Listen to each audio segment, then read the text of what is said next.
Bonjour tout le monde. Ici Pierre-Luc Lafrance de La France Communication. J'ai eu plusieurs cas dernièrement qui ont touché ce sujet-là et je me dis que peut-être que c'est votre cas aussi.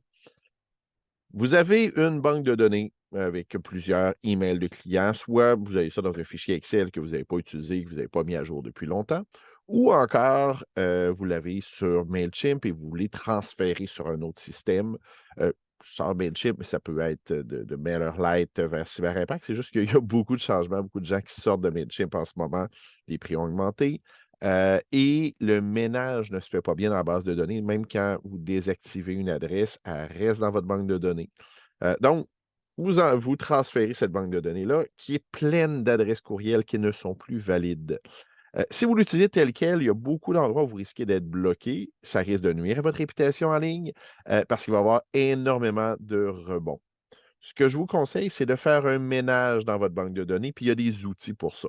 Il y a plusieurs logiciels là, qui permettent de faire le ménage là-dedans. Personnellement, j'utilise Neverbounce, qui permet là, justement de valider les adresses courriels, de vous assurer qu'elles sont toujours associées à quelqu'un. De faire ce ménage-là avant d'intégrer votre base de données dans votre nouvel outil va vous permettre, un, de payer moins cher. Plus il y a d'adresses, plus on se retrouve dans les comptes payants et dans les comptes de plus en plus chers. Ça vous permet d'améliorer votre réputation en ligne, de vous assurer que les gens reçoivent bien les messages. Donc, c'est gagnant et je vous conseille de le faire, là, surtout si vous avez une base de données là, qui n'est pas mise à jour, qui n'a pas été utilisée depuis un moment, qui est transférée de Mailchimp. C'est des bons cas. Si vous voulez des trucs, des conseils, là, des façons d'être plus efficace dans votre infolette, n'hésitez pas à communiquer avec moi. Pierre-Luc Lafrance de La France Communication.